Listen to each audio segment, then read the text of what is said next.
No barking dog this time. Isn't that lovely? He's sleeping in my lap. I'm trying to turn it off. I'm trying to turn this off. Where is it? Video off. Background off. Greetings, friends. Welcome back to another DreamWizard Plays episode 50. I made 50 of these. I play a lot of video games. I only play for a couple hours once a week, but here we are back with episode 2 of the blind playthrough of Doki Doki Literature Club. Why am I late? I'm late. You didn't know I was late. Sometimes I don't start till 5 o'clock. I know I'm late. Why was I late? Because my autism got the best of me. I was in the middle of a Twitter rant that became extremely much longer than I thought it was going to be when I started. I have a lot of thoughts, and I could not stop until I had gotten them all out of my head. There you go. This fits with the theme here, an obsession with writing. Maybe this game is triggering my symptomology. Who the hell knows? Hey, happy boy! I see a cat in a box. I fits, I sits. Welcome. Good to have you.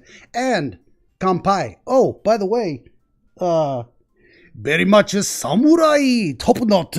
That is probably highly offensive to my East Asian viewers. And if you're like me, you think it's hilarious. So it is what it is. This is my samurai top knot. And because it's too damn hot in here to have the uber poofy wizard hair down around my head. I wanted it to stop raining. I did not want it to get to like 80 degrees outside or whatever it is. Almost 70. It's too damn hot for me. I am a fat man built for even colder climates. So, yeah, kampai. I always line up with Sally's stream. Who is Sally? Probably a game streamer. I don't know because I don't actually watch game streams. I'm either playing games or I'm not. Never understood the appeal of watching someone else play a game. That said, thanks for watching. Hey, please like, share, subscribe, tell your friends. Let's do this real quick. I didn't mean to leave this up at the beginning of the intro last time. There it is. This DreamWizard Plays brought to you by the DreamWizard's own historical dream literature collection, available on Amazon. Links in the description below. We're going to take that off the screen and get back to the game because no one wants commercials. But I actually get to mark these as not having paid advertising because I haven't paid myself a damn thing. Hopefully you pay me. Salties. Oh, Salty's stream. I'll tell you what. Listen to Salty and watch me play. I'm okay with that. Boo ads, sell out. My own ads. Let me tell you what, I am eager to sell out. Of all the books I've published, 12 so far, clean the shelf. Set me up for life. I don't want to ever have a regular day job again if I can cut it. If I can just sit home and talk to people about their dreams and play video games with cute anime girls, man, that's the life. And it all depends on your support. Yada yada. I'm getting better at saying that. It still feels no less awkward. I'm begging for money.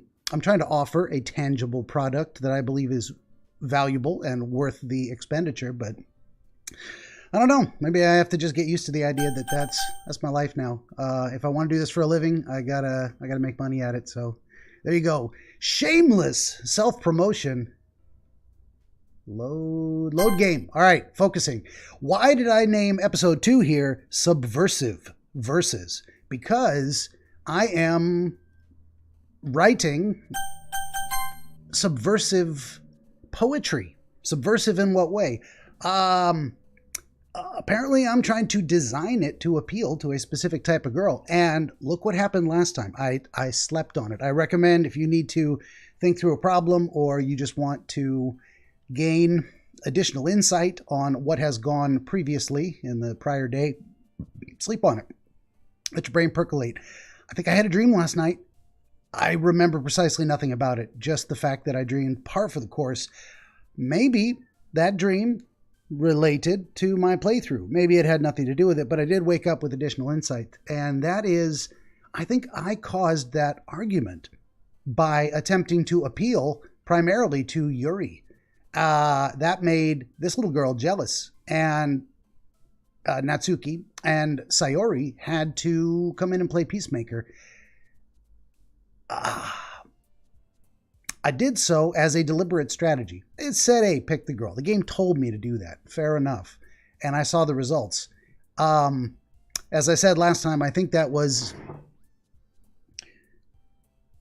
a deliberate strategy on my part to pick a girl and woo her, as I think is intended for these type of games. But man, that brought out some drama. Left me with the disturbing thought that I might have to play through the entire game like 3 times to get the real ending or something, because I might have to find... I mean, I don't know. I have no idea what I'm doing. I don't want to second guess myself too much. I do not want to play this game through 3 times. I like one and done, just the experience of it.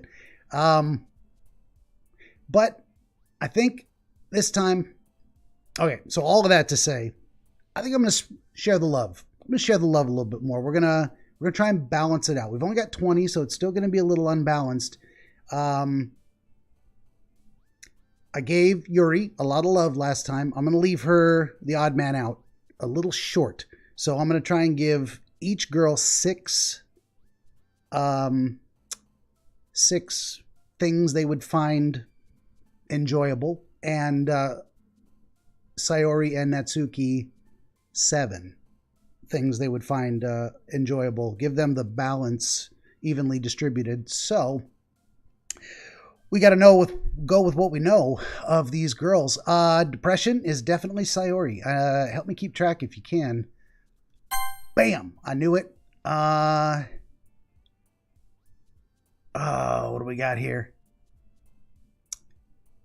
Let's see who goes with Daydream. I think this is Natsuki. Oh, okay, so she's got 2 already. We got to keep track of that. 2, 2, 0, 0 so far. That's not a good total. I'm going to say Landscape is Natsuki. Oh, I was wrong. Oh, okay, we got 2, 0, 1. 2, 0, and 1. That's our score. The score is 2 and 2. Never mind, it's a reference to a joke that probably no one's ever heard. What's your score? I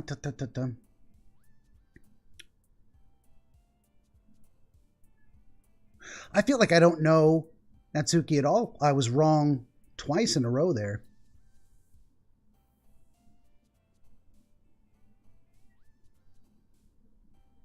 I think my mouse is resting on Covet because I want to say that's Natsuki. Oh, it's not. All right, we got 2, 0, 2. Wow, I got a horrible read on this gal. What am I doing after all? Let's get my vapor out. This is a vapey time because I'm not actively reading text on the screen. I'm trying to play. This is the actual game. I'm actually playing the game now. I'm getting this wrong. I'm getting this wrong over the place. All right. All right. Are they messing with me? Is there nothing in here for Natsuki, or am I just that bad? What does she want? She's the fiery little Spitfire. She's the kind of hostile, but to cover her embarrassment type. She wants romance. That's going to be Yuri again. Oh, it's Sayori. Of course it is. All right, wait a minute. That is 302. 302. No, can't be.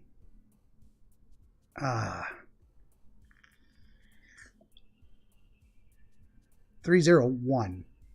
Okay. Okay. This is not going so well. I'm fucking it all up. I could reload the save and go back. Let's see how I do. I don't know if I want to do that. Marshmallow.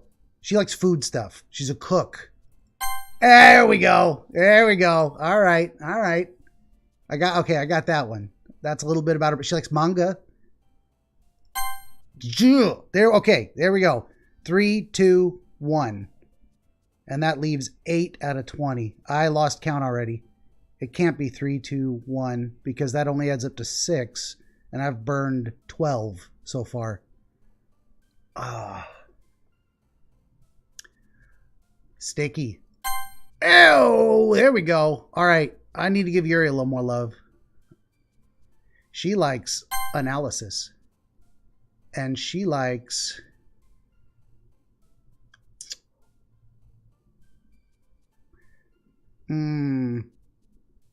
Vitality? That's a big word. All right. I think we're even there. Oh, it's counting up to 20. I'm a dumbass. I thought it was counting down. I've completely lost track. Well, I think that's 3 for each of them now. If I'm not wrong, then that makes... I am wrong because that's the wrong count. Man, I can't math.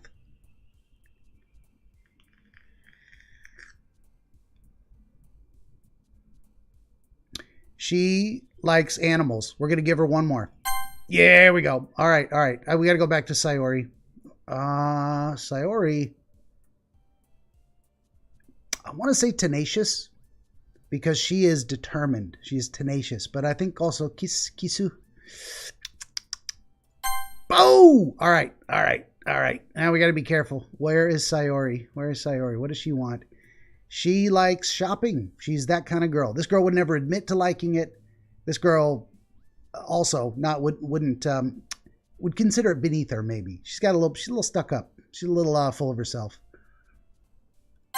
Oh, I was wrong. Very much wrong. Wow. Poor Sayori is getting left out.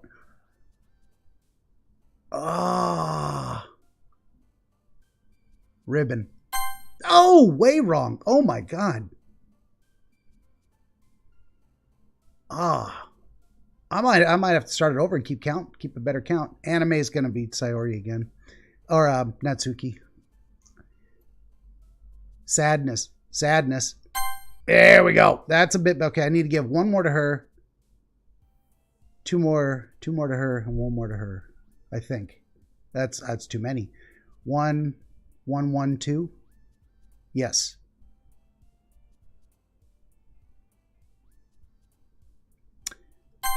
Sayori, I knew it. Clumsy. Sugar, Natsuki. Okay, now we got to be careful. The last two got to be Yuri. Got to be Yuri. She's the only one that knows those big words. Effulgent. Effulgent. What a word. Can't define it. I was going to try and I realized I got nothing. I know it when I see it. Last chance. And none of these words. See, hopeless is going to be Sayori.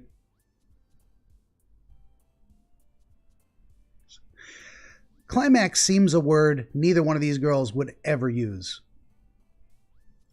There we go. That is it. We done did it. 20 out of 20.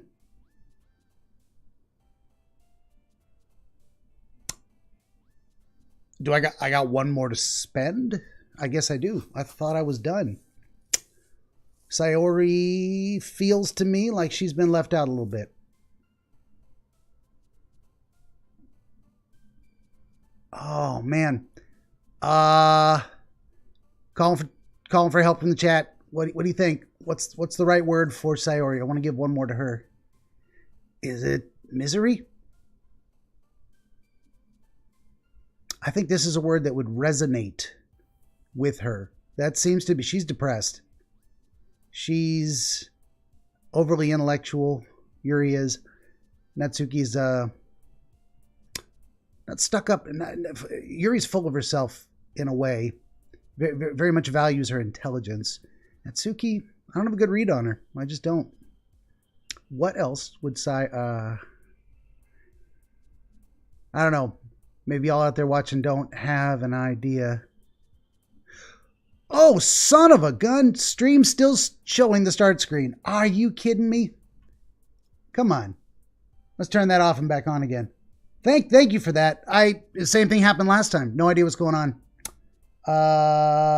Where's the video? Game capture. Turn it off and on.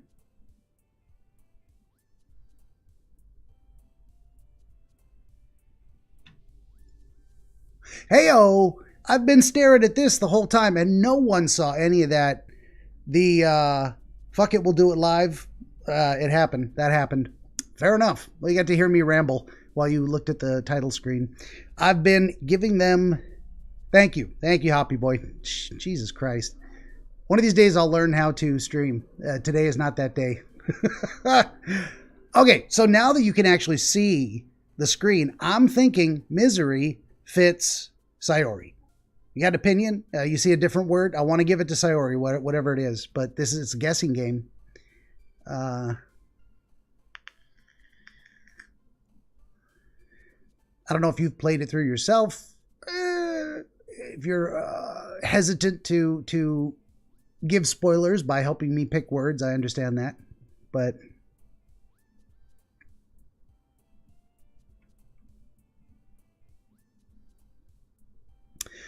you know, the alternative is childhood. I think Sayori is very connected to her childhood.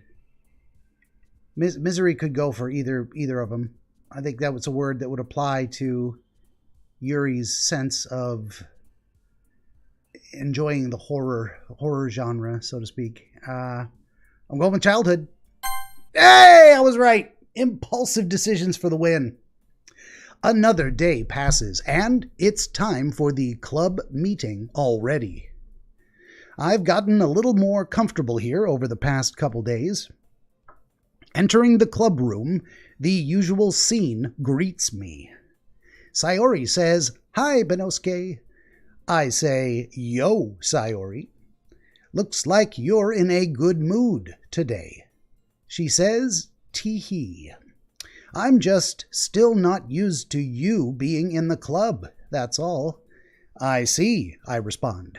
"That's a pretty simple thing to get you in a good mood. But I guess it's always the simple things with you, anyway." "Speaking of which," says Sayori, "I'm kinda hungry. Will you come with me to buy a snack?" "No thanks," I respond. "They're not going to give me a choice. No thanks is all I say." Oh, she's heartbroken. That's not like you at all. I say, "I have my reasons." Well, do I get to know what my own reasons are? What is this? "Why don't we take a look at your purse, Sayori?" What? What is going on here? She says. "Why that, all of a sudden?" "No reason, really," I say, cryptically. "I just wanted to look at it." She does not want me looking in her purse. Sayori nervously retrieves her coin purse. She fumbles with the latch and gets it open. Then she turns it upside down and lets all the contents spill onto the desk. Only 2 small coins fall out. Oh, she's embarrassed, trying to get me to buy her a snack. "I knew it," I say. "I can see right through you, Sayori." She says, "That's not fair." "How did you even know?" I say, "It's elementary, my dear Watson. If you had enough money in the first place, you would have bought a snack before coming into the club room." Oh, I'm such a Sherlock. "So, either you're not hungry and wanted an excuse to take a walk, or you planned to conveniently forget that you spent all your money so that I would lend you some. But there's one more thing. You're always hungry." And so that only leaves the one option. Oh, she's so defeated. "I give up," she says. What a kind of sneaky, that's a sneaky, underhanded type of thing to do, trying to manipulate someone. She's not such a good girl after all. "Don't make me feel guilty." Well, if you feel guilty, that means you deserve to feel guilty. Yuri pops in. Ah ha ha. Yuri suddenly giggles. "Eh?" I say. I didn't notice that she was listening in. Her face is in her book, as always. "Ah," she says, suddenly uncomfortable. "I wasn't listening or anything. It was just something in my book." Sayori says, "Yuri, tell Benosuke to let me borrow some money." She says, "What?" "Don't get me involved in that, Sayori. Besides, You should only buy what you can responsibly afford. Oh, she is huffing her own farts. She's not wrong, but still. And, frankly, after pulling a mischievous little stunt like that, your suffering is fair enough retribution. Oh, she's got a mean streak, this one. I, wisely, say nothing. Yuri makes an exclamation. Did I just... Oh, now she's embarrassed. I didn't mean all that. You sure did. Yuri says, I got too absorbed in my book. Sayori laughs it off. Tee-hee. I really like when you speak your mind, Yuri. I think she does. I think she actually does like it. I don't think she's being disingenuous.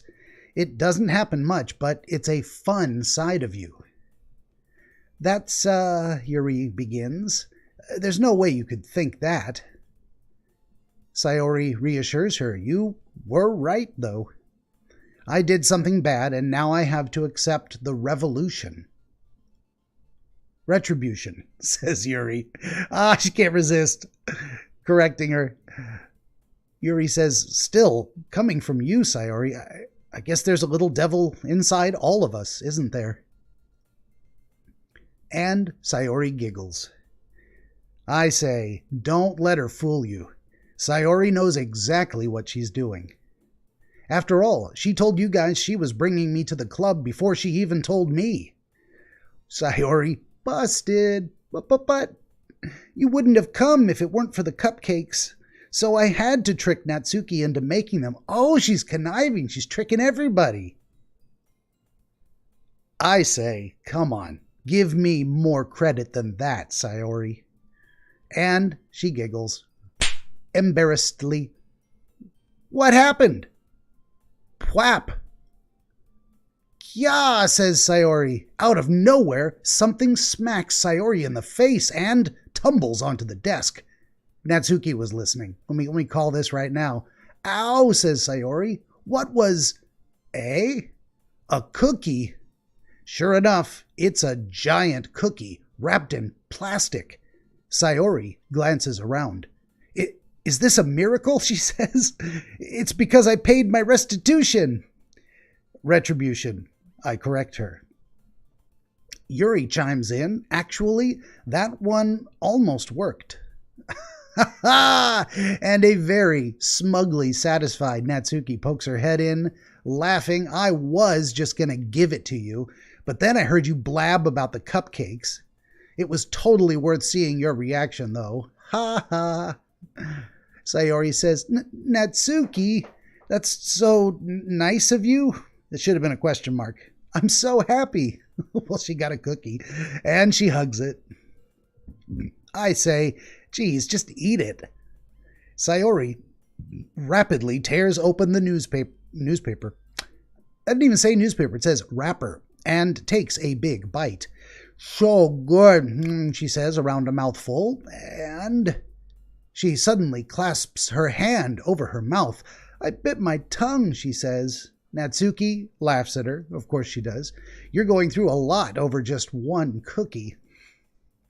Natsuki takes a bite of her own cookie. And Sayori says, Aw, yours looks really good too, Natsuki. Can I try it? Oh, she's greedy too. Geez, Natsuki says, beggars can't be choosers. Sayori says, but yours is chocolate. Yeah, why do you think I gave you the other one, says Natsuki. Sayori accepts defeat. Fine. Still, I'm really happy that you shared this one with me. And she giggles. Sayori gets out of her seat and goes behind Natsuki, then wraps her arms around her. I'm not seeing arm wrapping. I want to see arm wrapping. It's not happening. Ah, geez, says Natsuki. I get it. Cookie still in hand, Natsuki reaches up to nudge Sayori off of her. Says Sayori, and suddenly leans down and takes a bite out of Natsuki's cookie. Oh, she's a thief. Oh, that's a violation of consent right there. She said, no, you may not have my cookie. Hey, says Natsuki, justly indignant. Did you just seriously do that? Sayori says, ha ha ha. I don't know how I'm supposed to read that, but that's what she said. Mouth full, Sayori trots away to safety. Throw another cookie at her. Or a desk. Don't do that. Yuri and I laugh as well. It was a comedic little scene. Natsuki says, geez, you're such a kid sometimes. Monika, can you tell Sayori? Says Natsuki, and glances around her. Monika isn't in the club room. Ugh, says Natsuki. Where is Monika, anyway? He says, forgetting how to pronounce Monika. Yuri says, good question. Have any of you heard anything about her being late today? Not me, says Sayori, and I chime in, yeah, I haven't either. Says Yuri, that's a bit unusual. Back to Sayori, I hope she's okay. And Natsuki says, of course she's okay. She probably just had something to do today. She's pretty popular, after all.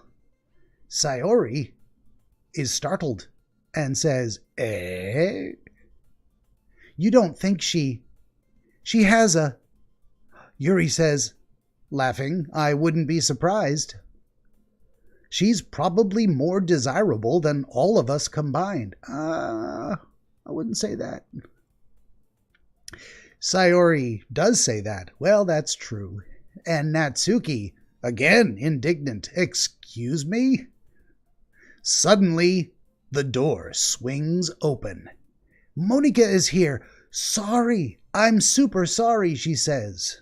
I respond, hey, there you are. Monika offers more apology. I didn't mean to be late. I hope you guys weren't worried or anything. Says Sayori. Monika chose the club over her boyfriend after all. You're so strong-willed.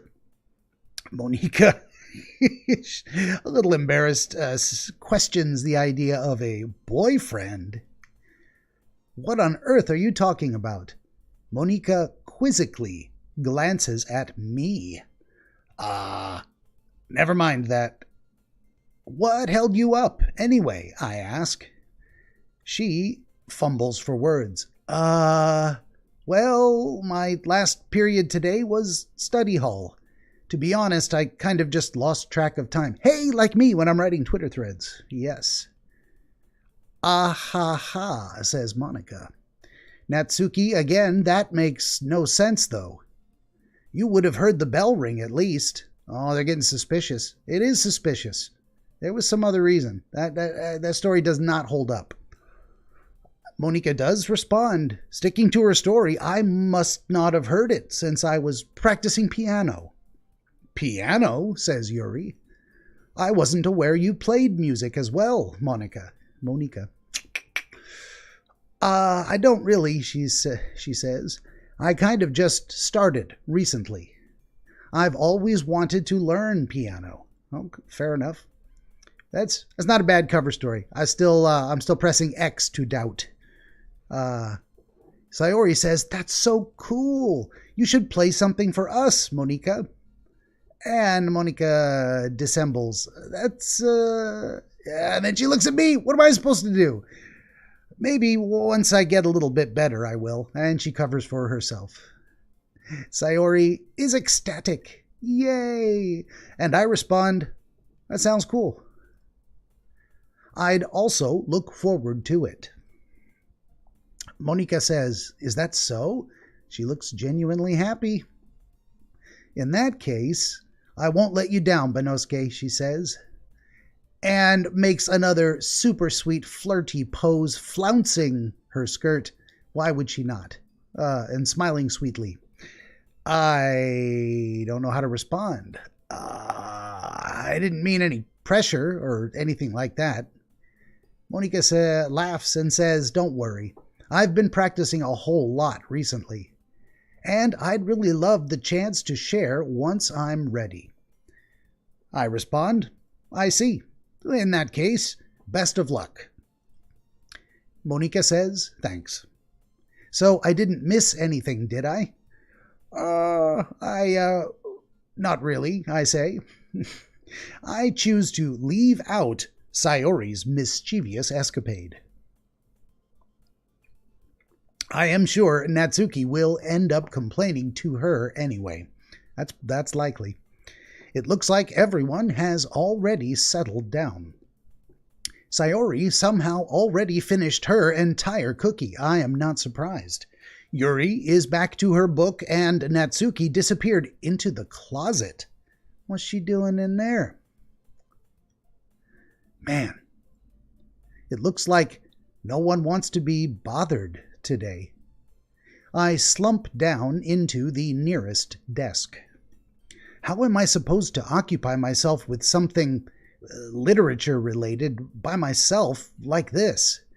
I guess I could always read some of the book that Yuri gave me, but I'm feeling a little too tired to read. I could probably fall asleep right now.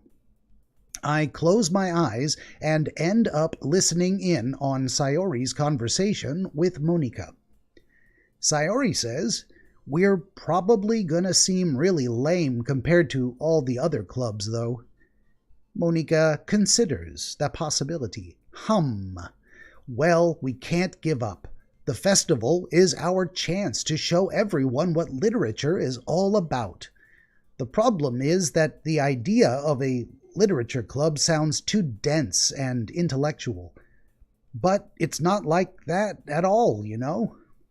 We just need a way of showing that to everyone. Something that speaks to their creative minds. Says Sayori. That doesn't solve the problem, though. Monika replies, "Eh? What do you mean?" Sayori responds, "Even if we come up with the most fun thing ever, nobody will come in the first place if it's a literature event. So it's more important to figure out how to get people to show up in the first place, you know?" She's got a point. "And after they come, we can do the thing and speak to their creative minds." What's this? I think to myself. Sayori is taking this really seriously. It's rare to hear her deliberating like this. "Hey, hello Arcomania, welcome, just saw your post." Monika responds, "Huh, that's a good point. In that case, do you think food will do the trick?" Sayori says, "What kind?" She certainly loves to eat. Monika says, "Well, I guess we could..." "Cupcakes!" interjects Sayori enthusiastically. Monika says, "Ah ha ha, good thinking." Natsuki would love that. Love to do that. I don't know, you're speaking for her. Maybe she likes to cook. Maybe she doesn't want to be volunteered to cook that much. Sayori says, "Oh, you're right. Natsuki makes the best cupcakes." That works out perfectly. Monika says, "That wasn't why you suggested it?" Sayori says, "Cupcakes speak to my creative tummy." Of course they do. Monika wisely says nothing. "Cupcakes it is, then." Sayori says, "I'm hungry." Well, of course she is. And Monika brings it back to the topic at hand. Anyway, we still need to work out the details of the event itself. I find myself smiling. In the end, Sayori is still her usual self, but therein lies the unexpected reason I admire her. Unlike me, who has trouble finding any motivation at all, Sayori can put her mind to things and make them come to life. I suppose that's why I ended up letting her get on my case about things. I can't help but wonder what it would be like to see the world through her eyes. We're getting a close-up. There she is. I say, "Ooh-wah," 'cause man, she's right in my grill. I open my eyes to find Sayori's face filling my vision. It sure is. I nearly fall out of my chair. She jumps back, giggling, and apologizes. "Wait," she says. "Actually, I'm not sorry at all. It's your fault for sleeping like that." "Wasn't sleeping." It's not the napping club, she says. I wasn't sleeping, I was thinking. I respond, does our school have a napping club? She says, you're staying up late again, aren't you? Now that you're in the club, you're going to have less time for anime, you know.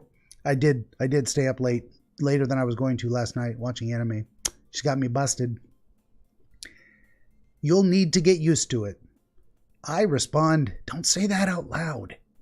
I glance over my shoulder to see if Monica overheard. Sayori says, it's true, though. I say, yeah. I know. You're always looking out for me, Sayori. And she giggles. It's what I do best. And I gently rebuke, that's the problem. What about you? You look out for me better than you look out for yourself. You're still oversleeping every day, aren't you? And she's busted. Not every day. I say, that's not very convincing. How many days this past week have you gotten up on time?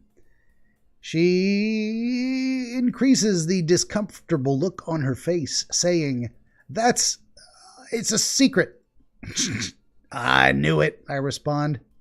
Come on, says Sayori. At least give me the benefit of the doubt. I can't even do that.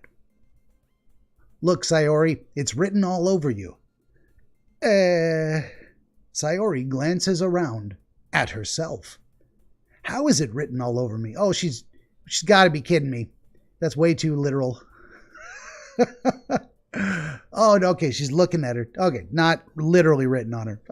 I'm too literal. Whoa. I respond, you were clearly in a rush this morning. Look at your hair. It's sticking out all around here. Oh, she's blushing. I run my fingertips down the sides of Sayori's hair, trying to straighten it out. Oh, she gonna blush. I say, man, you really need a brush for this. Sayori says, my hair is just really hard to get right. And I say, I won't fall for that. There's more than just your hair. Look, your bow isn't straight either. Was I supposed to notice these things? I can't tell. Is her hair messier than normal? And there's a toothpaste stain on your collar right here. I try to wipe off the stain with my finger. Sayori says, but nobody would ever notice that. And I say, of course they would. Nobody's going to tell you about it because they don't want to embarrass you. Fortunately, I don't really care about that. Oh, that was not a nice thing to say. And she tells me, you meanie. But I continue. And you don't even keep your blazer buttoned up. Seriously, Sayori, I'm kind of a judgmental prick. I mean, the toothpaste stain, yeah, maybe I'm going to tell her that. But like buttoning your blazer? Come on. I continue. Why do you think you don't have a boyfriend yet? That's brutal. Brutal. Oh, I drove it home. Why would I do that? Why would I do that? That is super mean, just like she said. I say, sorry, but you'll thank me later. I think I'm doing the right thing. I think I am righteous in my cause. Do I really? I start to button her blazer from the bottom. I'm pretty handsy with this girl. I'm pretty familiar. Oh. Well, it's one way to do. Once you see how much better it looks, you'll change your mind. I tell her, oh, there it is. Let's clear that away and just get a better look. Looks like that shirt's a little unbuttoned too. We might want to fix that. She giggles uncomfortably. This is so funny, she says. What is? I ask. Sayori says, well, I was just thinking how weird it is to have a friend who does these kind of things. I am confused. What? Don't say that. You'll make me feel weird about it, stupid. Baka. She says, it's okay, though. I'm happy we're like this. Aren't you? I don't know what to say. I guess. Hey, be careful, says Sayori. that button might come off. Why is this one so hard to close, I ask. I struggle to fully close the button near her chest. Does this thing even fit you properly? She giggles again. It did when I bought it, she says. Oh, she's putting on a little weight? For reasons? What are the reasons, I wonder? I say, sigh. If you ever buttoned it, you would have noticed sooner that it doesn't fit you anymore. And then I ask her what she's smiling about. She says, it means my boobs got bigger again. Maybe? Don't say that out loud, I whisper in a hushed, frantic tone, and she giggles. Anyway, I continue, you look much better now. So, why does it feel strange to see Sayori's blazer buttoned up like that? She says, but it's so stuffy. And then, I don't know why she's making noises like that. It's not worth it at all. Sayori hastily unbuttons her blazer once more. She let me go through all that just to take it off, or just to undo it. Phew, she says. That's so much better. Sayori puts her arms out and twirls around. Make her twirl. Show me the animation. No animation. Am I missing something? Is it supposed to be animated? Probably not. Sayori says, so if I keep it unbuttoned, then I won't get a boyfriend, right? I say, what kind of logic is that? And why are you saying that like it's a good thing? Because, she says, if I had a boyfriend, then he wouldn't even let you do things like this. Probably not. And you take care of me better than anyone else would anyway. Oh, she's got a little crush. So that's why I'm keeping it unbuttoned. I say, stop saying all these embarrassing things. Sayori, confused, says, eh? I didn't say anything embarrassing. I respond, geez. Well, anyway, just focus on trying to wake up a little earlier. Sayori says, only if you focus on going to bed earlier. I agree. Fine, it's a deal. And Sayori is very pleased. I guess we really are better at taking care of each other than we are at taking care of ourselves. I, again, agree. Yeah, I guess so, huh? She continues, so maybe you should come and wake me up in the morning. I say, you're doing it again, Sayori. She says, oh, but I was joking that time. I say, man, it's impossible to tell with you sometimes. And Monica suddenly arrives. Okay, everyone. I say, eh? Monica suddenly calls out. And then continues, why don't we share the poems we wrote now? Yay, says Sayori. Benosuke, I can't wait to read yours. I say, yeah, same. I failed to sound enthusiastic, but Sayori still trots away to retrieve her poem. I want to see it. We're going to go with Sayori first, because we just had that exchange. Not playing favorites on this, but should I? Okay, I'm second guessing. I think I should. I think Sayori makes sense, but that seems to be showing favor. I've just talked to her and no one else this whole time.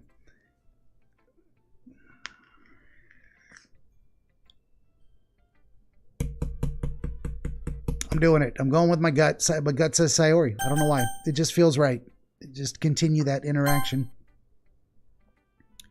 Sayori says nothing and makes a strange expression. Oh my goodness, she says. This is so good, Benosuke. She loves it. I did make it appealing to her. Eh? I say. Disingenuously. She does say, I love it. Especially after yesterday's poem. Ugh, I say. You're too honest sometimes, Sayori. She says, no, but really. I want to put this on my wall. Can I? She says. Sayori, I respond, you must be seriously overreacting. I'm not a good writer at all. I honestly have no idea what I'm doing. Well, she says, maybe that's why. Because I have no idea what I like either. Ha ha ha ha, she says. And, as usual, I respond, geez, I'm sure Yuri's opinion has to be a little more constructive than this. Maybe even Natsuki's. Are you sure you don't like it just because I wrote it? I ask. Eh? She says. Well, I'm sure that's part of it. I think I understand you better than a lot of other people, you know? So, when I read your poem, it's not just a poem. It's a Benosuke poem. And that makes it feel extra special. Like I can feel your feelings in it. Sayori hugs the sheet against her chest. You're so weird, Sayori, I say. And she giggles a little uncomfortably, and I think disappointed. And then she continues, well, I'm not very good at figuring out if poems are good or bad, but that's why I just go by my heart. If it makes me feel things, then it must be a good poem. That's actually not a bad metric. Certainly, if you feel things when you're reading poetry, that's a good poem for you, no matter whether it is objectively good or bad to other people. Same with most art in general. If you feel nothing, you have no thoughts inspired, neither thoughts nor feelings, is it art? Technically? I don't know. There you have it, my opinion. However, I do think to myself, I'm not sure that's exactly how it works. I'm sure. The DreamWizard is sure that is exactly how it works. Then again, I guess conveying feelings is a pretty important part of this whole thing. So I say, yeah, maybe. Honestly, I don't even know what kind of writing you like in the first place. She says, yeah, me either. She's very agreeable. I say, why don't you at least try giving it some thought? She says, oh, you want to write something for me? That's so sweet. I said, yeah, right? But you're always thinking about other people. You need to think about yourself once in a while. If you don't, you might end up getting hurt at some point. She looks genuinely surprised by the idea. Well, she says, I don't really know what you mean, but I'll try to keep it in mind. I respond, well, whatever. And she says, anyway, let's see. I guess I like happy poems. That's a clue. Happy poems, okay. Wait, sometimes I like sad poems too, okay. She likes emotional poems, emotionally moving. Sometimes a little bit of both. There's a word for that, right? What's the word I'm looking for? Bittersweet. Okay, bittersweet. Yeah, she says. I like things that are happy and things that are sad. I sound confused in responding, happy and sad? I can't see you liking something sad, Sayori. She says, well, I like happy the most, but sometimes when you have a little rain cloud in your head, okay, we're getting some of those words on the poetry sheet bouncing up here. A sad poem can help give the rain cloud a little hug and make a nice happy rainbow. Benosuke says, Sayori, that's unexpectedly poetic. And she says, oh, it is? Maybe I'm getting better at expressing my feelings after all. Thanks, Benosuke. I should go write that down then. You can read my poem now, okay? I sure will. Titled, Bottles. I pop off my scalp like the lid of a cookie jar. It's the secret place where I keep all my dreams. Little balls of sunshine, all rubbing together like a bundle of kittens. I reach inside with my thumb and forefinger and pluck one out. It's warm and tingly.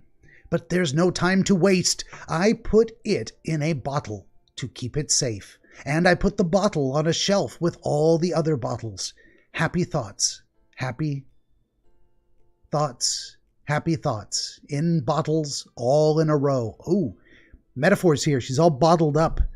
And she's bottling the happiness, like to save it for another day, but also it's constrained. It's not freely flowing.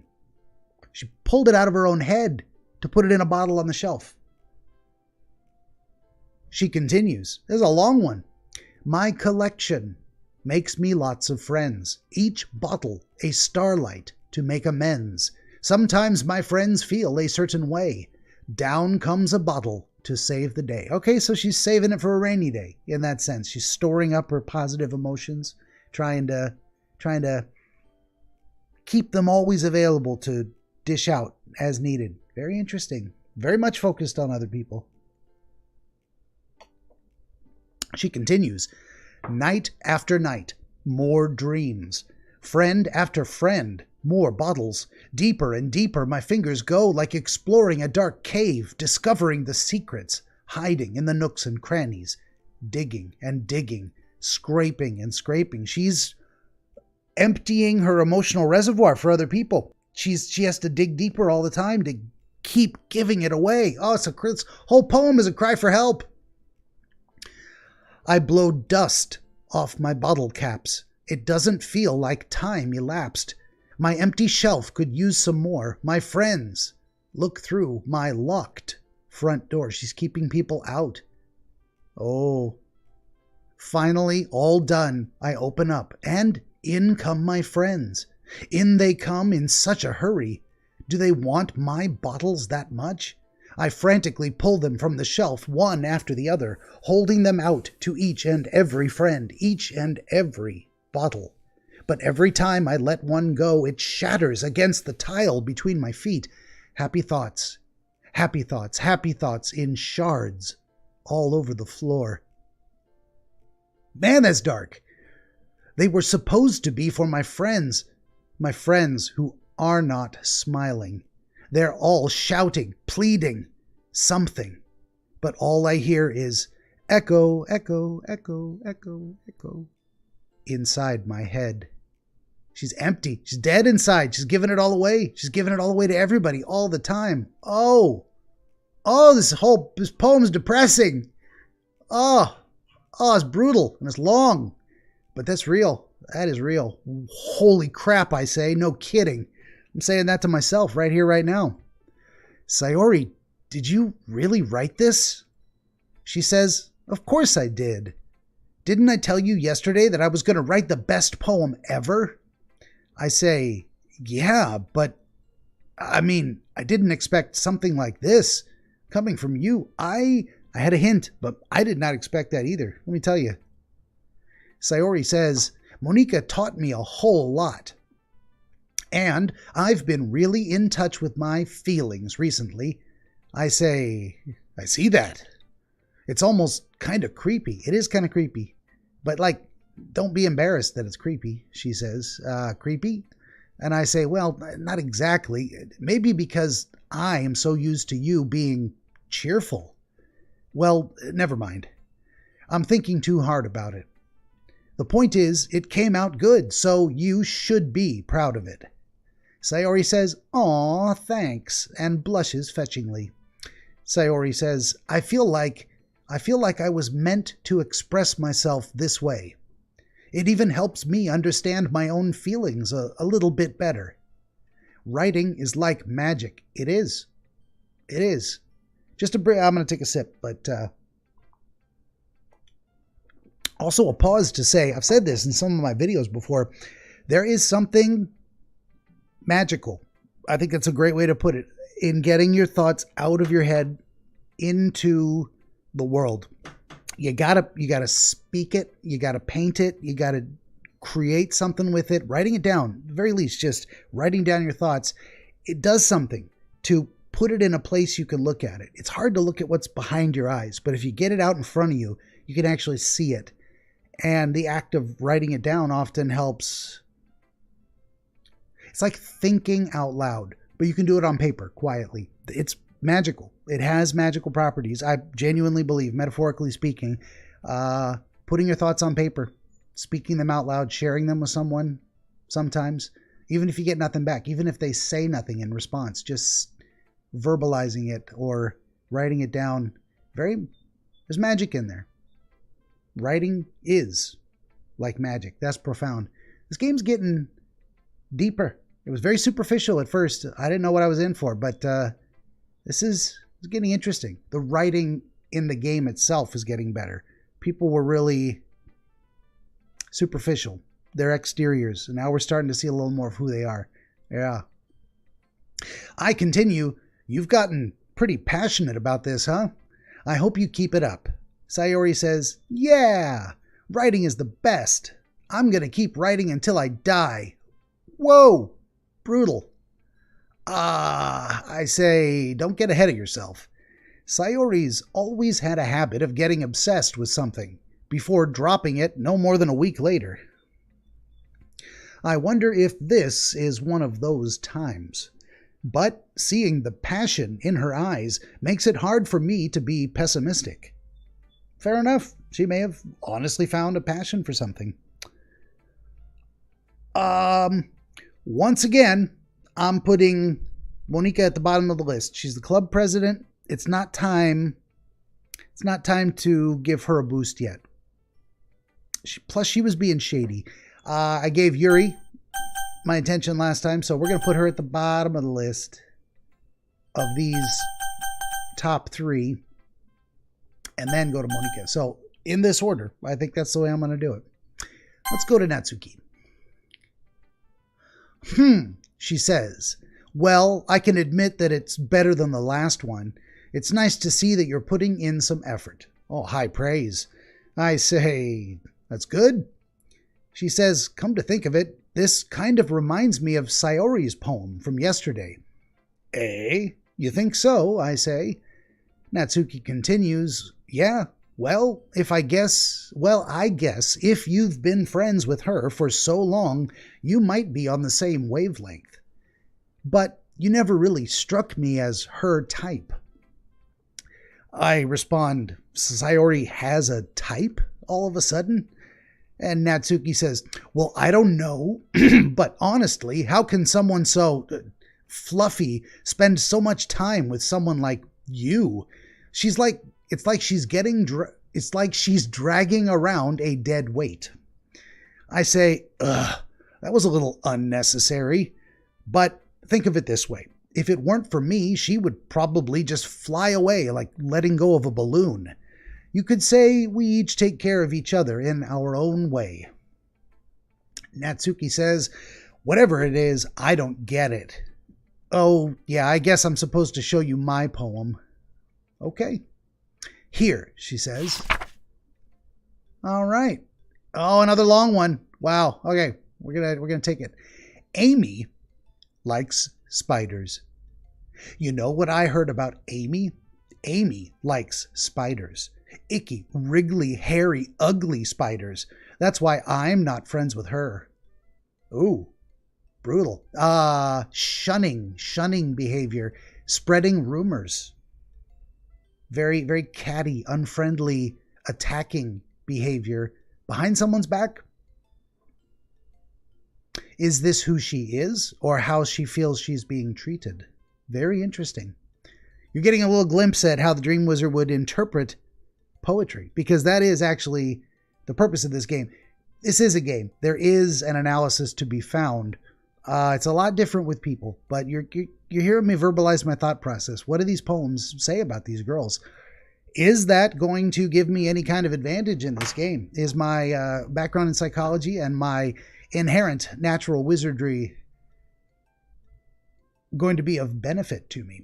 Or am I going to second guess myself and fall prey to my autistic ineptitude with relationships? We shall see. She continues, Amy has a cute, singing voice. I heard her singing my favorite love song. Every time she sang the chorus, my heart would pound to the rhythm of the words. But she likes spiders. That's why I'm not friends with her. Interesting.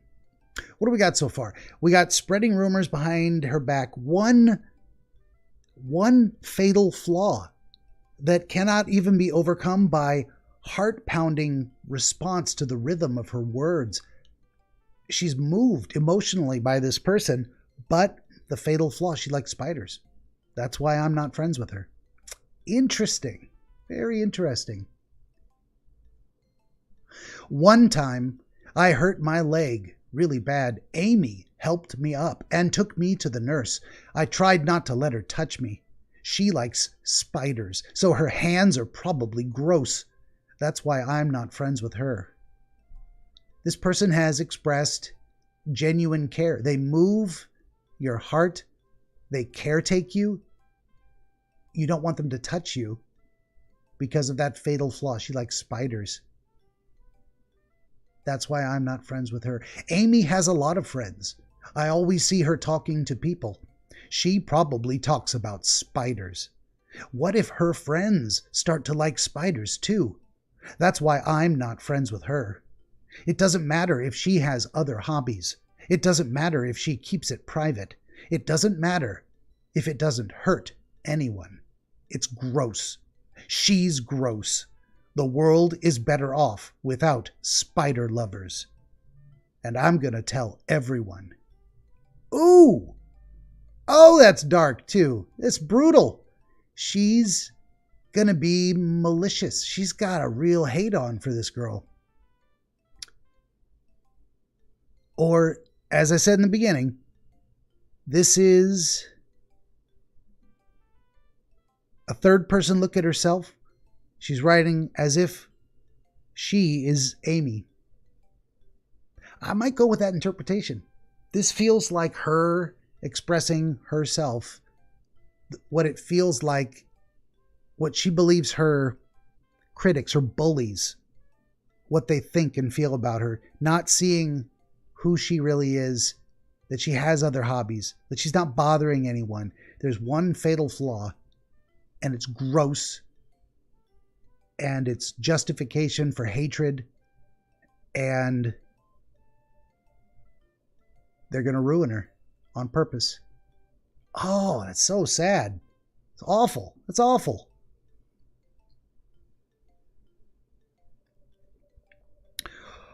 Natsuki says, not bad, right? Actually, not bad at all. Really, in my estimation, really a good poem. I say it's quite a bit longer than yesterday's. She says, yesterday's was way too short. I was just warming up. Fair enough, she gave it an effort.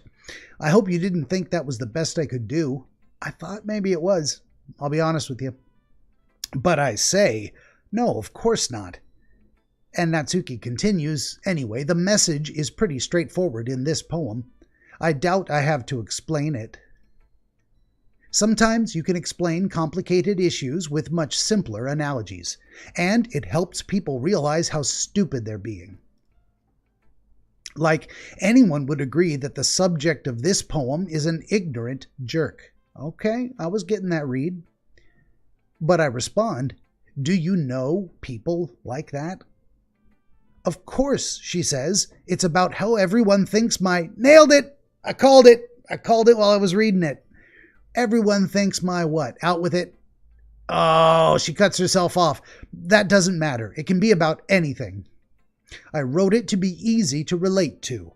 Everyone has some kind of weird hobby or guilty pleasure, something that you're afraid if people find out they'd make fun of you or think less of you. It's very true. But that just makes people stupid. Who cares what someone likes as long as they're not hurting anyone and it makes them happy? I think people really need to learn to respect others for liking weird things. Oh, she's blushing, looking away. Well, I say, you're definitely right. At least I can relate to that. And I'm sure a lot of other people can too. Natsuki says, "It's what I do best, after all. I don't like writing unless there is a good message to take away from it. Like, conveying emotions is important, but I want to make people think, not just feel. Remember that." She's very emphatic. "I'm going to write a good one for tomorrow, too, so look forward to it." I sure will. Who should I show my poem to next? Still giving Monica the short end of the stick here. Not sucking up to the boss. Not yet. Not yet. Maybe tomorrow. Maybe I'll go to Natsuki first, and then on the fourth go-round, I'll go to Monica first. I don't know. I'm going with my gut on this one. Definitely Yuri next.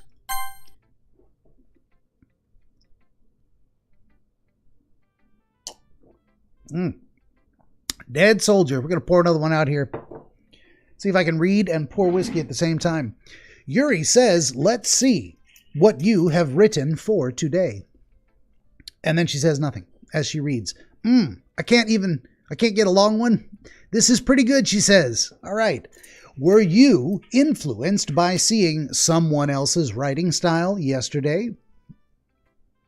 Maybe I was.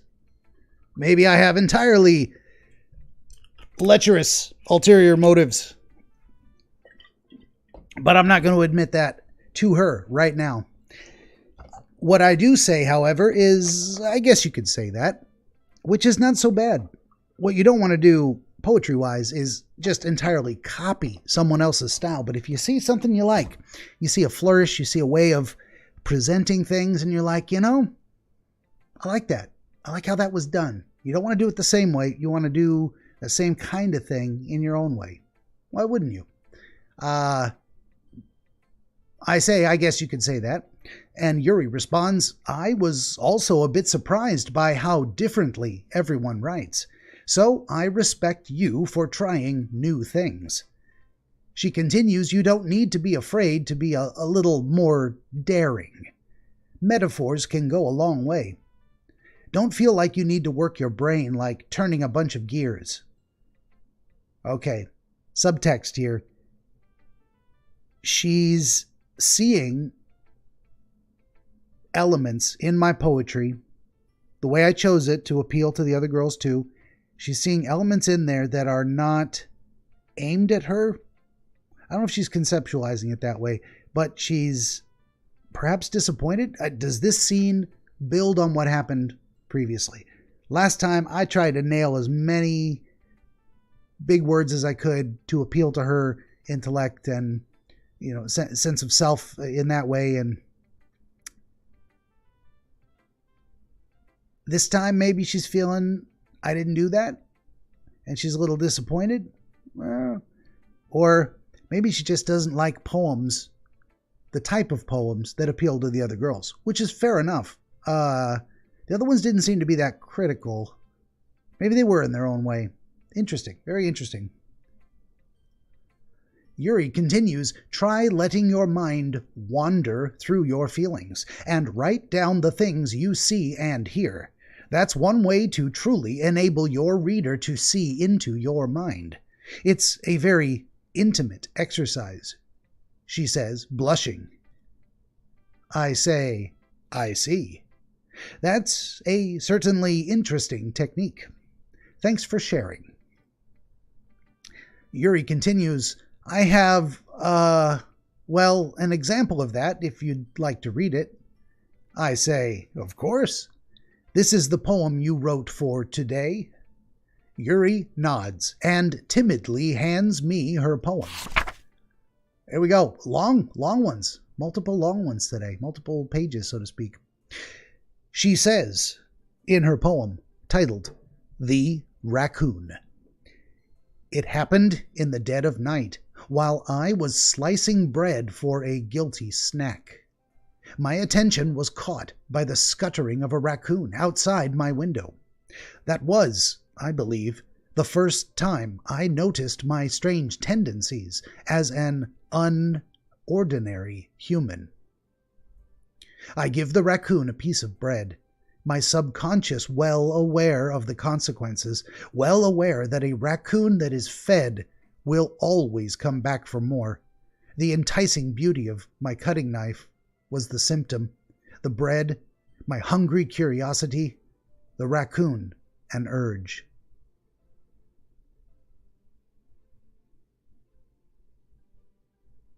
I'm a little struck. I like it. I like it. I'm having a hard time reading it. Nighttime, in the dark of night, I'm alone, slicing bread for a guilty snack, indulging in something she knows is not good for her. My attention is caught by a raccoon outside my window. She shares this experience. She draws someone into her by sharing the guilty secret, so to speak. Subconscious, well aware of the consequences. She's going to entice it to come back. Enticing. She even says, enticing beauty of my cutting knife was the symptom. The bread, my hungry curiosity. Okay, so she's metaphorical. She said this before. This is all metaphorical. The enticing beauty of the cutting knife was the symptom. So there's a symptom, a hungry curiosity, and an urge. She's feeding the urge. Feeding her hungry curiosity. Okay. The moon increments its phase and reflects that much more light off of my cutting knife. The very same light that glistens in the eyes of my raccoon friend. I slice the bread, fresh and soft. The raccoon becomes excited. Or perhaps I'm merely projecting my emotions onto the newly satisfied animal. The raccoon has taken to following me. You could say that we've gotten quite used to each other. The raccoon becomes hungry more and more frequently, so my bread is always handy. Every time I brandish my cutting knife, the raccoon shows me its excitement. A rush of blood. Classic Pavlovian conditioning. I slice the bread, and I feed myself again. Is she a cutter? She's a cutter. That's what I'm getting out of this. I'm getting she's got this urge, the knife, the cutting, the blood, the conditioning, slicing. It's not bread. She's not slicing bread. Oh my goodness. Yeah. Cutting knife. It's a cutting knife. It sure is. Oh, it's brutal. These girls, they're deep. Well, they all wear jackets, but I can't see her arms. I wouldn't be surprised if she's got a little slicey slice. Very common, unfortunately. You know, not the majority of girls, but man, a lot more than you'd ever want to know. It's tough. It's tough. Usually strongly correlated to abuse. Physical, emotional, and sexual. And even then, some people are just unstable, like biologically. No fault of their own, kind of born that way, but wouldn't be surprised. Yuri says, I was a little more daring with this one than yesterday's. I can see that, I say. It's a lot more metaphorical. I don't know if it's my fault, but I can't begin to imagine what this poem is about. Yuri says, that's right. It's a bit closer to my preferred writing style, using the poem as a canvas to express vivid imagery and conveying emotions through them. I say, yeah, if I take it at face value, then I can't even figure out what it's supposed to mean. She says, she's not pleased by that response. Yuri says, well, I think it's something that different people can relate to in their own way. I wanted to express the way it feels for me to indulge in my more unusual hobbies. It's those sorts of things I'm usually forced to keep to myself. So I sometimes enjoy writing about them. Speaking of writing, I'm getting a feeling that each girl has their own speaking style in writing. I can definitely feel the character coming through, the way the word choice, the sentence composition. There's very much a poetry to this game and a poetry to the character's expression. Maybe this is common to writing. I'm not a writing critic or poetry critic whatsoever, but Very cool. Each girl does sound very, they have their own unique voice, and I'm hearing it as they speak to me. I wish I could do voices. I would do that for you. All you got is me reading. I just read how I read. Yuri says, so sometimes I enjoy writing about them. And I say, oh, that's funny. She doesn't like me saying anything she said is funny. Didn't Natsuki also write something about that? I continue, about someone being ridiculed for a strange interest. Excuse me. Yuri questioningly asks, She did? I say, yeah. She was talking about how it doesn't matter what you're into as long as you're not hurting anybody. Yuri says, she's right. I mean, does she really feel that way? I say, yeah. Sounds like you two have that in common. Yuri replies, that's interesting. To me, she seemed like the kind of person who would make fun of my hobbies, but I suppose that's my fault for judging, isn't it? Please don't tell her I said that. I say, laughing, don't worry, I have no reason to. Yuri says, okay, well, thank you for sharing it with me. After all, if I hadn't learned to embrace my own weirdness, I would probably hate myself. I might be ranting a little bit now, but I'm glad that you are a good listener. I am a good listener. Got the windows open, hearing noises outside. It appears to be harmless. Back to the game. Who should I show my poem to next? I don't know. Should I pick Monica?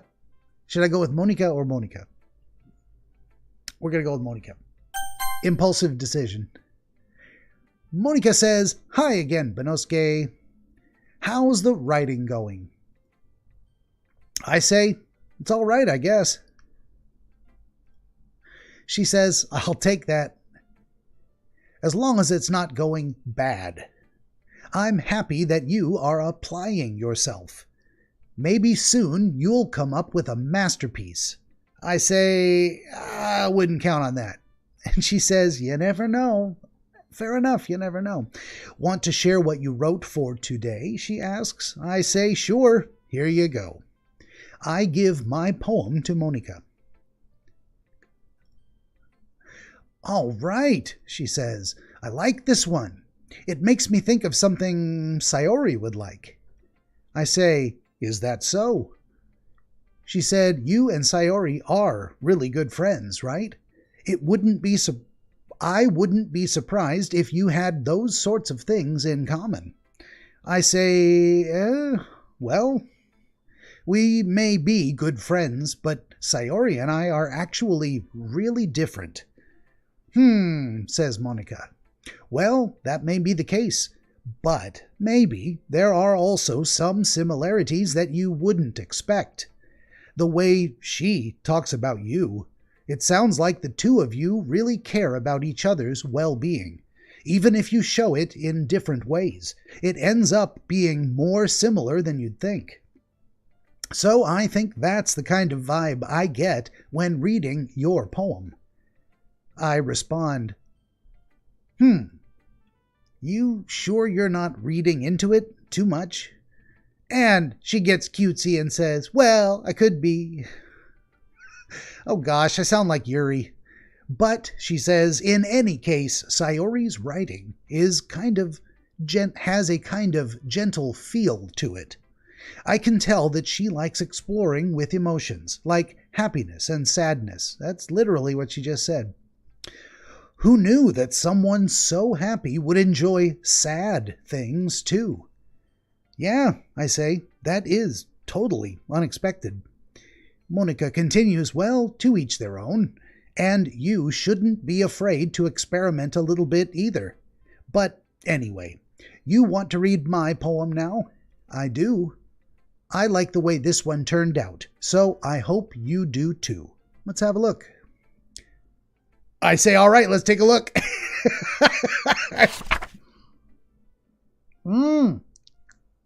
Wow, they're all getting dark. Starts off, save me. Save me, she says. The colors, they won't stop. Bright, beautiful colors, flashing, expanding, piercing, red, green, blue, an endless cacophony of meaningless noise. The noise, it won't stop. Violent, grating waveforms, squeaking, screeching, piercing, sine, cosine, tangent, like playing a chalkboard on a turntable, like playing a vinyl on a pizza crust, an endless poem of meaninglessness. And way down at the bottom, load me. Load me, save me. Video game metaphors. The colors, assaulted by colors. They're bright, they're beautiful, but they're flashing, they're expanding, they pierce. Red, green, blue, RGB, the basic colors. Endless. It's a cacophony. There's too much, and it doesn't mean anything. Nothing but noise. And it's a noise. The colors and the noise won't stop. Gyrating violent grating waveforms.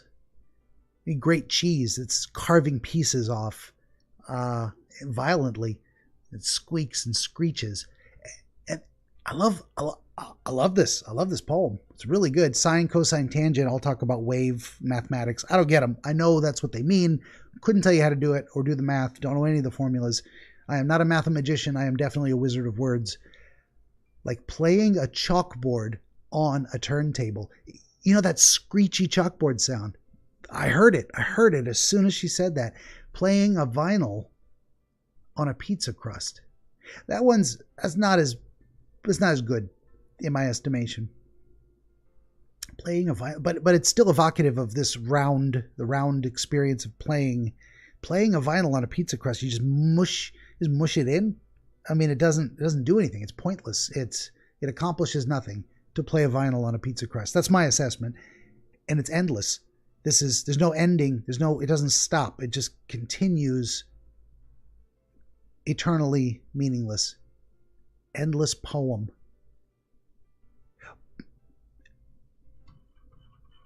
Load me. We load and we save. Load and save. Video game metaphors. Very interesting. Why all the space? Just absorb. But then it repeats. It's the repetition. Loading a saved game and playing it again. Loading a saved game, playing it again. I like it. I like this poem. This is good.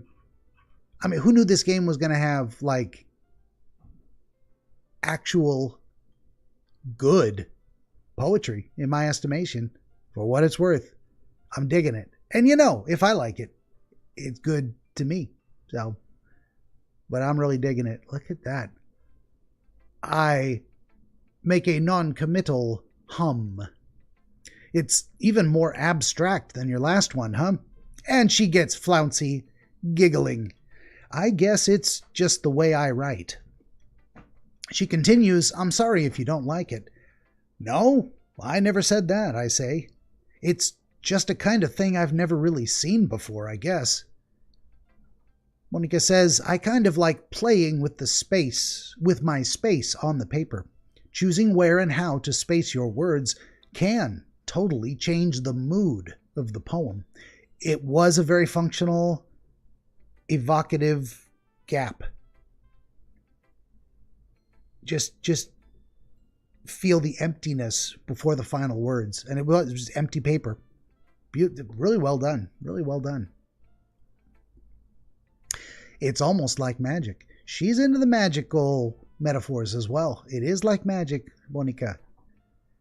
She continues, the way I wrote the lines, really short, makes it feel like they're trying to speak over the noise. I hadn't thought of that, but it sure does. And I say, I see. It's still hard for me to tell what it's about, though.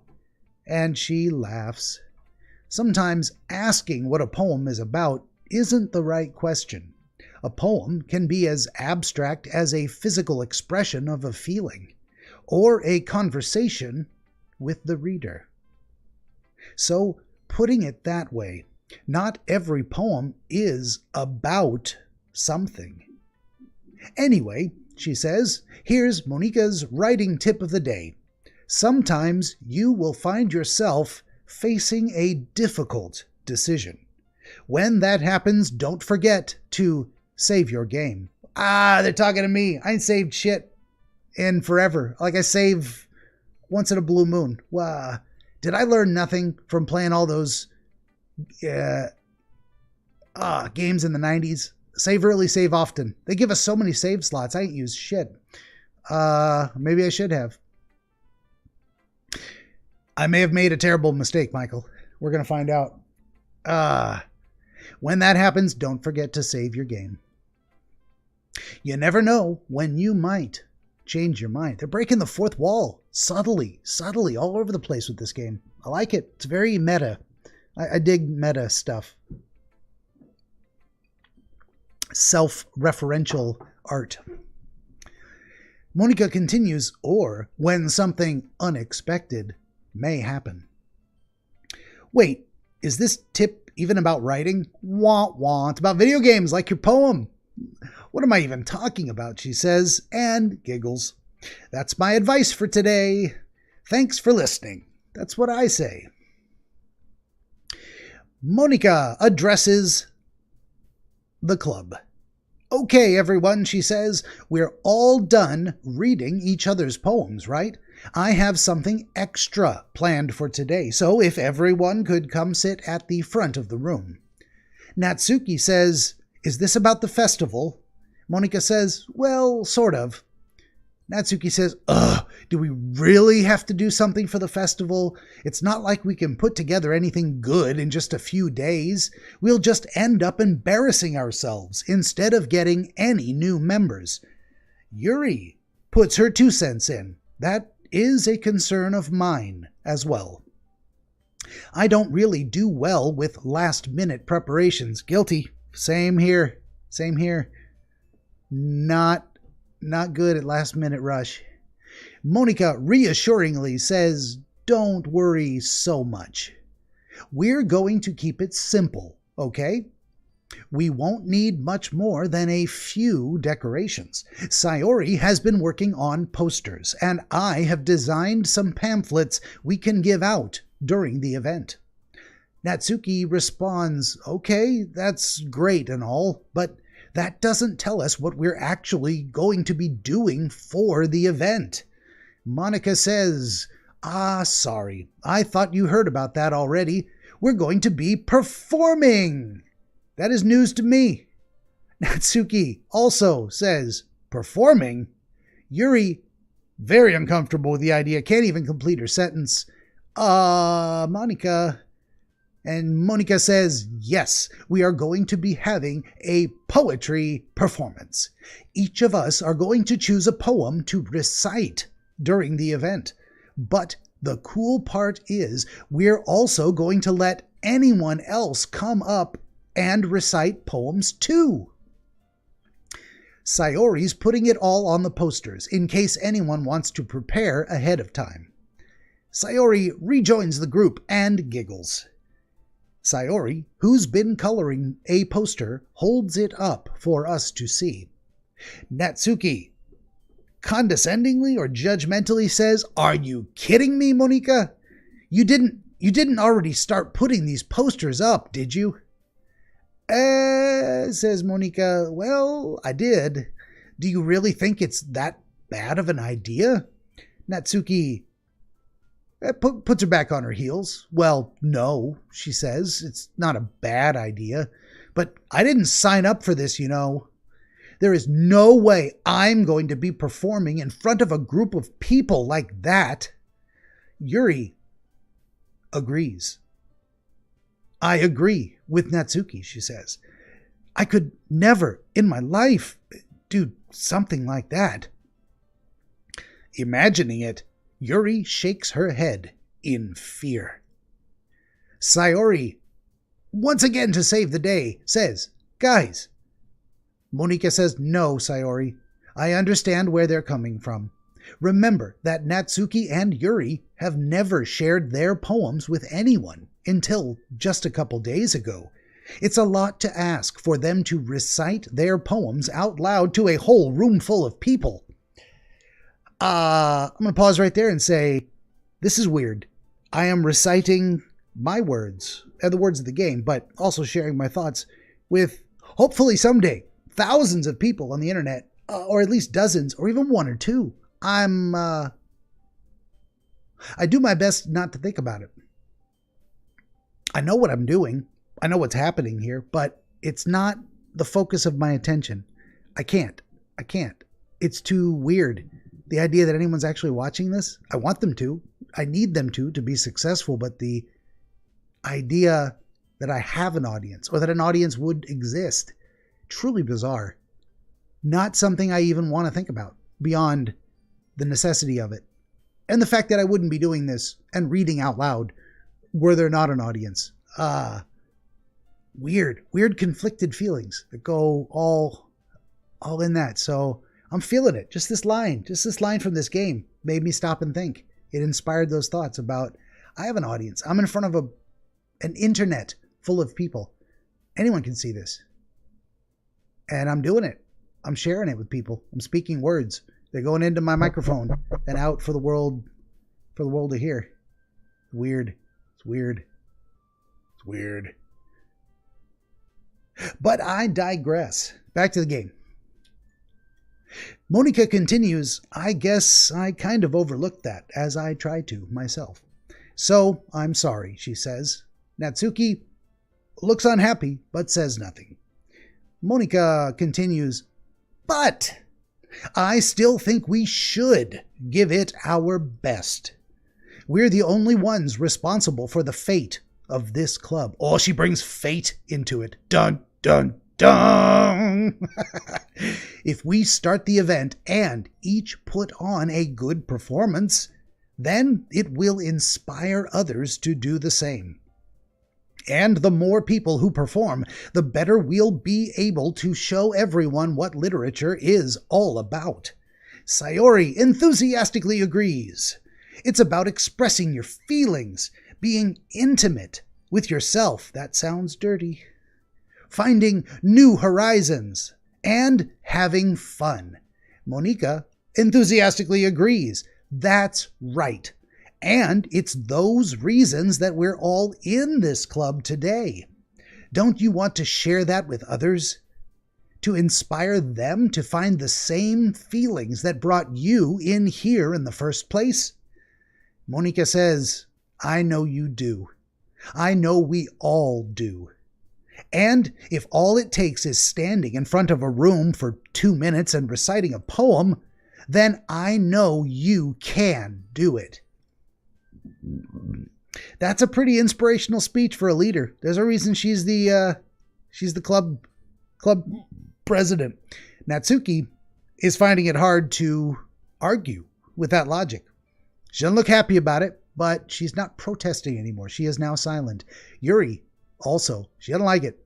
She is extremely embarrassed by the prospect, but I think they're both convinced this is happening. As the game says, Natsuki and Yuri remain silent. Sayori looks worried. I guess that leaves me no choice. Benosuke says, I agree. I don't think it's too much to ask. I think that Sayori and Monica have been trying really hard to get new members. The least we can do is help them out a little bit. Natsuki looks at me and says, well, maybe, but... And her words fail her. It looks like Natsuki doesn't have any arguments left. She says, which I don't know what that means. Okay, fine, says Natsuki. I guess I'll just have to get it over with. Sayori enthusiastically, all right. Monica, phew. Thanks, Natsuki.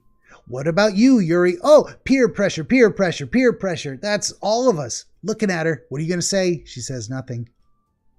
Yuri dejectedly glances around at everyone else's expectant faces. She vocalizes the word Sigh. I guess I don't really have a choice. Sayori says, that's everyone! You're the best, Yuri! Yuri replies, this club is seriously going to be the death of me. It might be. Is that creepy foreshadowing? Ooh. It's not the first time one of these girls has mentioned death. I think, was it Natsuki in her poem, To the Death, or discussing it afterwards? This is the first time death has come up from these gals. Only 2 of them so far, I think. Fair enough. Or if I missed something, maybe others did as well. Monika continues, oh gosh, you'll be fine, Yuri. But anyway, let's move on to the main event. I want each of you to choose a poem of yours. We're going to practice reciting them in front of each other. Natsuki stutters, no way.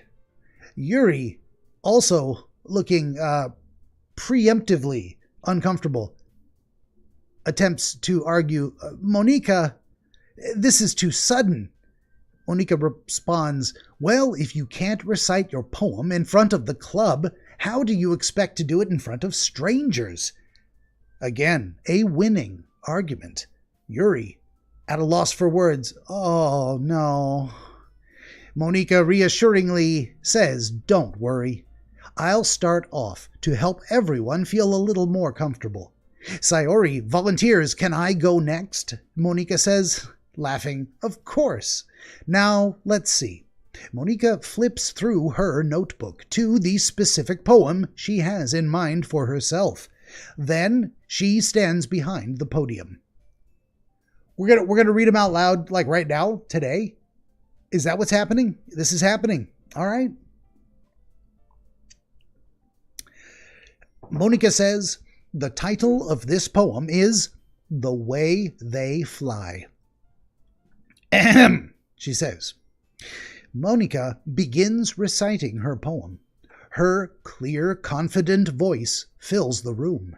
More than that, her inflection is pristine. She must enunciate and project, as I try to do myself. Without which I would very much sound like a button mouth, and nobody would understand a word. It's true. She knows exactly how to apply emotion behind each line she recites, bringing the words to life. Is this something she's done before, or is she simply a natural? I glance around me. Everyone has their eyes on Monika. Sayori looks amazed. Yuri has an intense expression on her face that I don't understand. Finally, Monika finishes the recitation. I have greater or lesser ability to pronounce specific words. Finally, Monika finishes the recitation. Probably recitation, whatever. The 4 of us applaud. Monika takes a breath and smiles. Sayori jumps up. That was so good, Monika. Thank you very much, says Monika. I was just hoping to set a good example. Are you ready to go next, Sayori? Yuri jumps up. I'll go next. Sayori. Yuri's fired up all of a sudden. Yuri clutches a sheet of paper between her hands and stands up. Keeping her head down, she walks quickly over to the podium. This poem is called, begins Yuri, and anxiously glances at each of us. Sayori encouragingly says, you can do it, Yuri. Yuri says, it's called After Image of a Crimson Eye. A little pretentious. A little bit. That's okay. She's a high school girl. We'll give her a break. Yuri's voice shakes as she starts reading her poem. Just a moment ago, she practically refused to do this. Why is she suddenly putting in so much effort? As Yuri gets past the first couple of lines, her voice changes. It's almost like what happens when Yuri gets absorbed into her books. Her quivering words transform into the sharp syllables of a fierce and confident woman. The poem is full of twists and turns in its structure that she enunciates with perfect timing, and probably without the same dry mouth I'm getting. I'm finding this a wonderful pacing to my drinking. If I only drink when I really I don't have enough saliva to continue to pronounce words correctly, it keeps me from over drinking. I'm getting nice and tipsy though, talking way too much than I should. But kampai, yeah. Continuing. This must be a rare glimpse into the whirling fire Yuri keeps concealed inside her head. Suddenly, she's finished. Everyone is stunned. Yuri snaps back into reality and glances around her as if she bewildered even herself. Yuri begins to speak. It's up to me to save this situation. I'm the first to start applauding. Everyone joins me afterward, and we give Yuri the recognition she deserves. It's not that we didn't want to applaud for her, but we were caught so off guard that we must have forgotten. Not gonna make it much longer. 5 or 10 more minutes probably. Looking for a good end of the day pause point, but we're gonna keep going. As we applaud, Yuri holds the poem to her chest and rushes back into her seat. Monika steps to the front and says, "Yuri, that was really good. Thank you for sharing." Yuri says nothing. Looks like Yuri is down for the count. Sayori says, "Okay, I guess I'm the next then." Sayori hops out of her chair and cheerfully walks to the podium. Sayori says, "This one is called My Meadow." She begins. Ha ha ha. She laughs to herself. "Sorry, I giggled." And she giggles again. I say, "Sayori." She says, "It's a lot harder than I thought." How did you guys do it so easily?" Monika says, "Try not to think of it like you're reciting to other people. Imagine you're reciting it to yourself, like in front of a mirror, or in your own head, or in your home studio garage, all alone, imagining that actually no one is watching, because it would terrify you if you thought they were. Just think of it that way." Monika continues, "It's your poem, so it will come out the best that way." Sayori says, I see. "Okay then." Sayori begins her poem.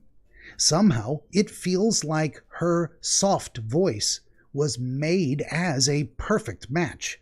The poem isn't aimlessly cheery like Sayori is. It's serene and bittersweet. If I were to read this on paper, I probably wouldn't think much of it, but hearing it come from Sayori's voice almost gives it a whole new meaning.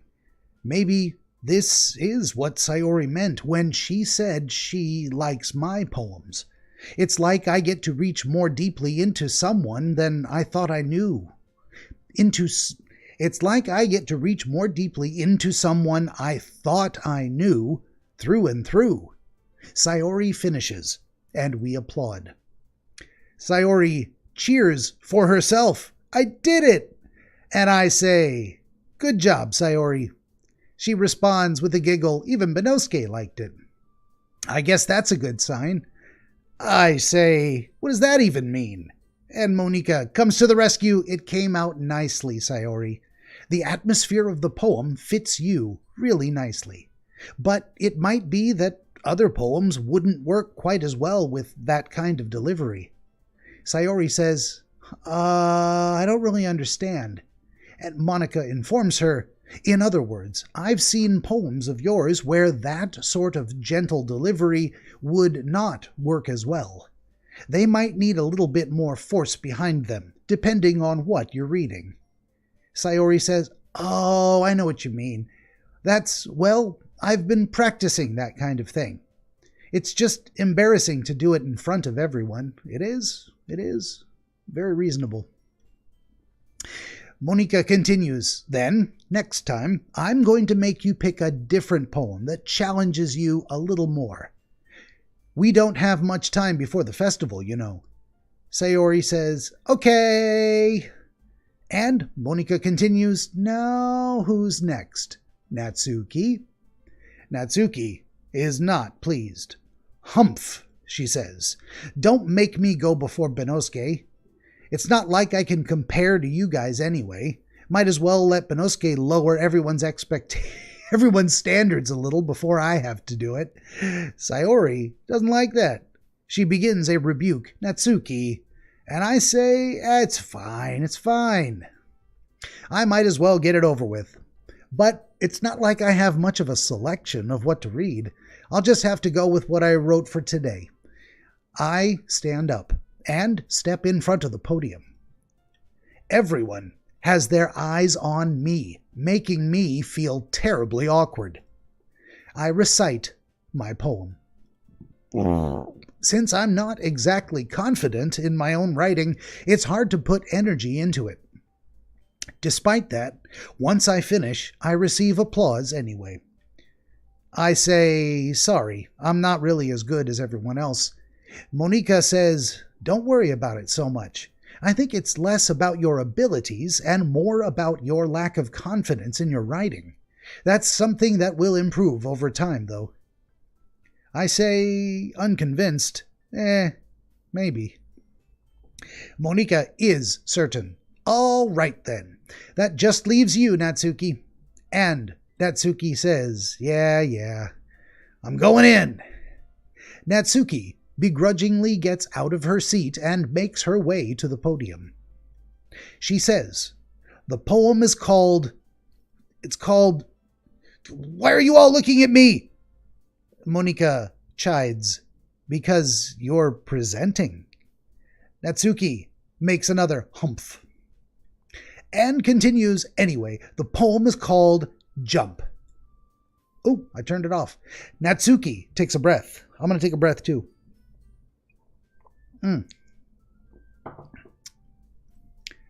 Once she starts reciting the poem, her sour attitude disappears a little.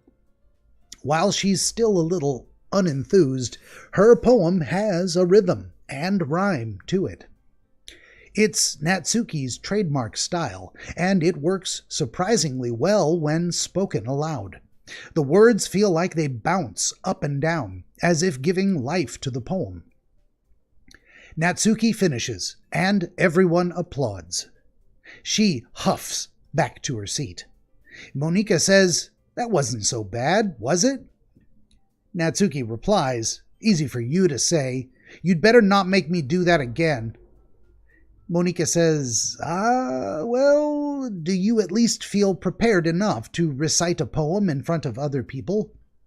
Natsuki says, doing it in front of other people will be way easier. I can put on whatever face I want for other people. Oh, wait a minute. This is important. Natsuki says, I can put on whatever face I want for other people. She's admitting, I have been seen by you here in this room. You see me.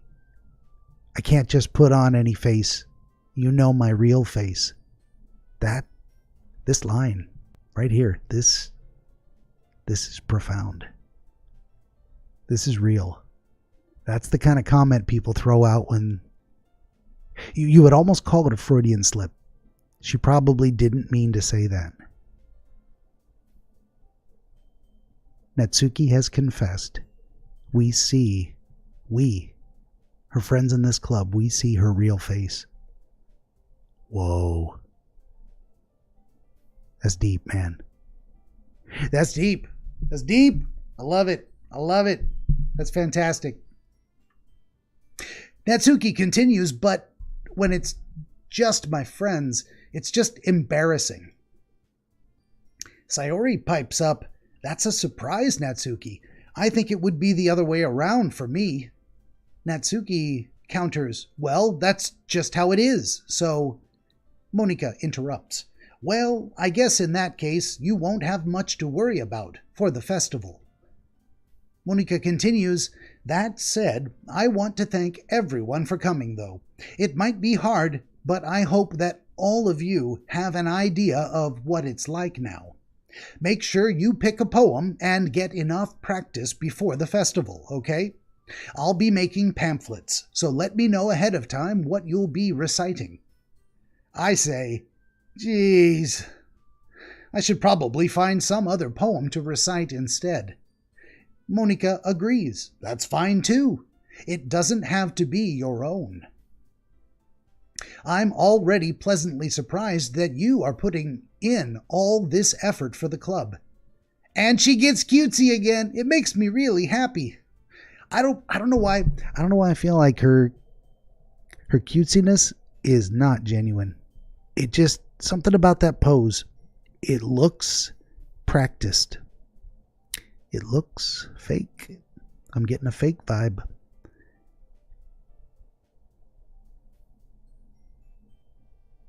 All these girls seem to be hiding something. They're hiding their real pain, their real struggles. They're afraid of being judged. I'm going to say it's no different than with Monika. She's afraid to be seen. And this affected manner, this is part of her defense mechanisms. What is she hiding? What is she hiding? I don't know. She says, "It makes me happy." Maybe I take that at face value, but that pose makes me suspicious. I say, yeah, no problem. And Monika concludes the club, by saying, "Okay, everyone, I think that is about it for today. I know the festival is coming up, but let's try to write poems for tomorrow as well. It's been working out really nicely so far, so I'd like to continue that. As for the festival, we'll finish planning tomorrow, and then we'll have a nice weekend to prepare. Monday is the big day." Sayori, always enthusiastic, says, "I can't wait." Yuri, reassuring herself, says, "I can do this. I can do this." I chime in, "All right." And I stand up.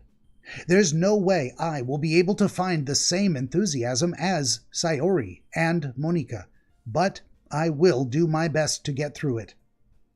If it's for the sake of the club and impressing Monika, then I will have to do my best. I say to Sayori, "Ready to go?" She says, "Yep." Natsuki says, "Look at you two, always going home together like that," and she doesn't seem upset about it. She's got that little blush on her cheeks, which I'm not sure if that ever goes away. Maybe all these girls are meant to be like perma-blushing. Maybe it's just a thing. But she seems genuinely happy for Sayori. I'm going to say that's the artist who rendered this image wanted me to see that at this moment that's a genuine expression of happiness for her friend. She's not jealous. She's not holding anything back. Monika putting on that artificial flounce. I don't like it. I don't like it at all. Definitely affected. She does say, however, it is kind of adorable, isn't it? Sayori giggles, but also she's genuinely happy as well. "Geez, guys," I say, "don't make such of a big deal out of it." Yuri pipes up, "It must be a little nice, though." I say, well, how am I supposed to respond to that? Sayori says, "It's okay, Benosuke. You don't have to say it." I say, "Whatever, let's go." And we go. To that end, I walk home with Sayori once more. Even though it's only been a few days, a lot of things have already changed. But today, Sayori is being a little quieter than usual on the way home. I open a dialogue by saying, "Hey, Sayori." She, pensive, says nothing. "Sorry, I was spacing out." I respond, no wonder." She says, I was thinking about something from earlier. Like how we get to... Sayori fumbles with her words and then continues, "So let's just say that one day Yuri asked to walk home with you." I say, genuinely surprised, "Wha?" Sayori continues, "What would you do?" I say, "What kind of question is that? You're kind of putting me on the spot here." I say to Sayori, "Okay, pause. I don't say nothing yet." She giggles uncomfortably. She's extra blushing. She saw on day one I paid attention to Sayori. Had I paid attention to Natsuki, she would be asking me about Natsuki right now. I believe that is one of the variable texts. I'm calling it. I'm choosing to believe it whether it's true or not. She's into me. She's got a little crush, at the very least. Childhood friends, were close. Fair enough. I expressed interest in Yuri, trying to please her with my style of poetry on day one. Spread the love a little more on day two. But she picked up on it. She picked up on it, and she is feeding it back to me. Fair enough. She giggles and continues, "Oh, we're at a save point." That's a save point right there. Ah, shit.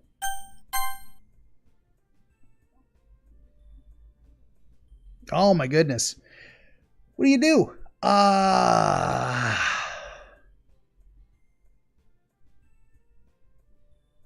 think we call it for the day. We leave this episode of DreamWizard Plays on a cliffhanger. What will he choose? Will he choose I would walk home with Yuri and crush the tender feelings of my childhood friend Sayori?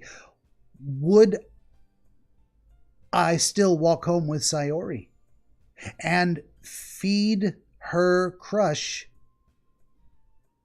possibly an undeserved sense of security? Do I really feel that way? Is that what I really want? Is that what the character Benosuke really wants? Genuinely, I have no idea what to do here. So I'm going to call it. I'm going to sleep on it. Always, always, when you are considering a difficult question of any kind, sleep on it. The Dream Wizard says, sleep on it. I need a t-shirt. I'm going to make a t-shirt that says that. That's a really good idea. Speaking of which, we have saved the game. I'm going to bring this back up one more time.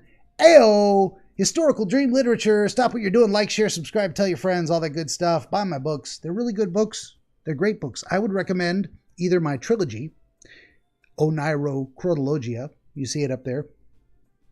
Or the other one that I think is really good, Psychology of Dreams, is great. That's book 11 on that row there. But the Literature and Curiosity of Dreams, a two-volume set. You can find all of this on my website, down the links below. Those are some of the best ones. The Mystery of Dreams is also really good. More of an explicitly Christian work, but I think valuable and interesting to everyone. Highly footnoted, annotated, as they say. Poured my heart and soul into these things. Really good stuff. So that is the shameless self-promotion. We're going to call it. I'm going to turn that off. We're going to pause it here. We're going to see you next weekend on DreamWizard Plays Doki Doki Literature Club. Episode 3 coming up. I'm going to keep you in suspense for a whole week. I feel like a jerk, but you know, it is what it is. It's one of those things where this is happening. You just got to kind of accept it. Episode's over. I can't. My voice is dying.